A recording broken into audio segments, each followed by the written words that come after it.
Top quality और consistent performance के लिए सिर्फ सिल्वर पंप्स एंड मोटर्स, नाम याद रखना। આગળ વાત વડોદરાની કરીએ, જ્યાં કાયમી કરવાની માંગ સાથે શિક્ષણ સમિતિના હંગામી કર્મચારીઓની હડતાલ. લાંબા સમયથી 200થી વધુ હંગામી કર્મચારીઓ કાયમી કરવાની માંગ કરી રહ્યા છે અને શિક્ષણ સમિતિની કચેરીએ હંગામી કર્મચારીઓની અચોક્કસ મુદ્દતની હડતાલના કારણે શિક્ષણ સમિતિ ખાતે વહીવટી કામગીરીને પણ અસર થશે.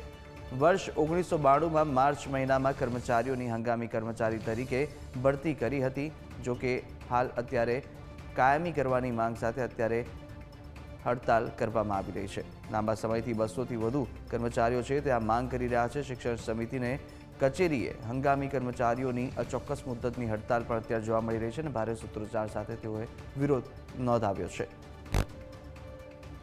વધુ વિગતો સાથે સંવાદદાતા પ્રશાંત સીધા જોડાઈ ચૂક્યા છે. પ્રશાંત, કાયમી કરવાની માંગ સાથે અત્યારે શિક્ષણ સમિતિના હંગામી કર્મચારીઓ છે જેઓ હડતાલ પર ઉતરી ચૂક્યા છે.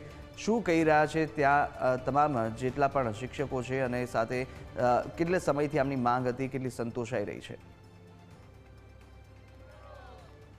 બિલકુલથી વડોદરા નગર શિક્ષણ સમિતિ જે પ્રાથમિક શિક્ષણ સમિતિના કર્મચારીઓ છે તેમના દ્વારા હડતાલનું શસ્ત્ર ઉગામવામાં આવ્યું છે. 200થી વધુ કર્મચારીઓ જે છે, જે હંગામી કર્મચારીઓ છે તે કાયમી કરવાની માંગ સાથે શસ્ત્ર ઉઠાવ્યું છે હડતાલનું. અને છેલ્લા લાંબા સમયથી તે લોકો પોતાને કાયમી કરવા માટેની માંગ કરી રહ્યા હતા, પરંતુ આ માંગો એમની સ્વીકારવામાં આવતા આજે બાબા આંબેડકર સાહેબના પોસ્ટર સાથે વિરોધ પ્રદર્શન કરી રહ્યા છે અને સાથે સાથે માંગ કરી રહ્યા છે કે જે નિવૃત્ત થઈ ગયા છે કર્મચારી તેમને પેન્શન બી આપવામાં આવે અને સાથે સાથે તેમને કાયમી બી કરવામાં આવે. શું માંગ છે આપ?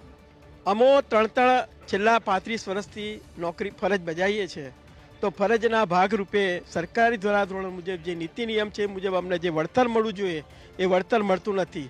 કર્મચારી અમે કોર્પોરેશનવાળા કે છે, શિક્ષણ સમિતિના કર્મચારી છે, શિક્ષણ સમિતિવાળા કોર્પોરેશન આપે છે, એમ એકબીજા ખો રમે છે અને એમાં અમારું શોષણ થઈ રહ્યું છે.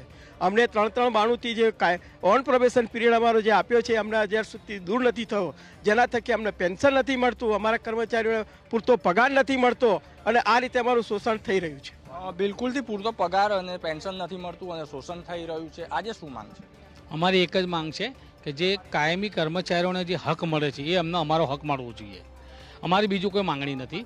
અમે 100 કરોડની ઉપર જે એરિયસ જે અમારું થાય છે કર્મચારીઓનું એ અમે જતું કરવા માંગે છે, પણ આ લોકોને ખબર નહીં, એમનું પેટનું પાણી હલતું જ નથી કે આ લોકો જો કર્મચારી આટલો 100 કરોડની ઉપર જો એ લોકોને એરિયસ જતું કરતા હોય તો અમારો બી એક હક બને છે અને અમે હક જ માંગીએ છીએ, બીજું કશું નથી માંગતા કે અમારા કર્મચારીઓને પેન્શનનો લાભ થાય. અને હમણાં જે કર્મચારી જે છે 115 કર્મચારી એ લોકોને આ મહિનાથી પગારમાં જે વધારો થાય અને જે કાયમી કર્મચારીને જે પગાર મળે છે એમનો પગાર મળવો જોઈએ.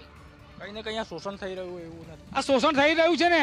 અત્યારે વિચાર તમે કરો, 35થી 40 વર્ષ થયા, આ લોકો કશું કરતા જ નથી અમારા માટે. અગાઉ અમે 18 દિવસે હડતાલ પાડી હતી, પણ આ વખતે અમે 18 મહિના થશે, 18 વર્ષ થશે, છતાં પણ અમે ઊભા નહીં થવાના. અમે અમારો હક લઈને જ ઊભા થઈશું. આ લોકોને હવે અમારે સબક શીખવવો જ પડશે, બાકી એના સિવાય આ લોકો માને નહીં.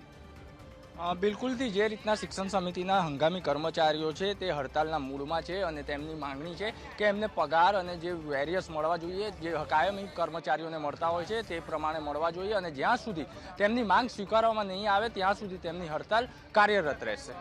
બિલકુલ, માહિતી સાથે જોડાવા બદલ આપનો આભાર પ્રશાંત.